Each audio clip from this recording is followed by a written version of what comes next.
Réseaux sociaux et adolescents, quel bilan? De nouvelles données du Bureau régional de l'OMS pour l'Europe, publiées en septembre 2024, révèlent une forte augmentation de l'utilisation problématique des médias sociaux chez les adolescents. En effet, les taux passant de 7% en 2018 à 11% en 2022. Ce phénomène, associé au fait que 12% des adolescents risquent de jouer à des jeux problématiques, soulève des préoccupations urgentes quant à l'impact des technologies numériques sur la santé mentale et le bien-être des jeunes. D'où proviennent ces résultats? Ces résultats sont issus de l'enquête sur le comportement des enfants d'âge scolaire en matière de santé, fait par le HBSC, portant sur près de 280 000 jeunes âgés de 11, 13 et 15 ans dans 44 pays et régions d'Europe et d'Asie centrale, ainsi qu'au Canada en 2022. Quelles sont les principales conclusions de cette étude? Alors, il y a une augmentation de l'utilisation problématique des médias sociaux. 11% des adolescents montrent des signes de comportement problématique, notamment parce qu'ils luttent pour contrôler leur utilisation et ils en subissent des conséquences négatives. Les filles sont plus touchées que les garçons, 13% contre 9%. Autre statistique importante, plus d'un tiers des jeunes, 36%, déclarent être en contact permanent avec des amis en ligne. Les taux les plus élevés étant observés chez les filles de 15 ans, 44%. 34% des adolescents jouent aussi quotidiennement à des jeux numériques et plus de 1 sur 5 joue pendant au moins 4 heures tous les jours, ce qui représente 22%. Ce qui fait que 12% des adolescents présentent un risque de jeu problématique. Pour résumer, le rapport définit l'utilisation problématique des médias sociaux comme un modèle de comportement caractérisé par des symptômes semblables à ceux de l'addiction.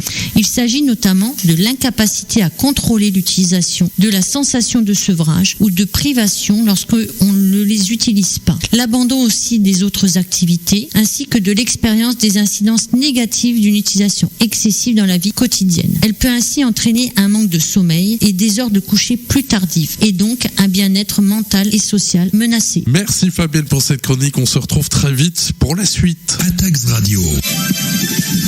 Et je vous en donne plus.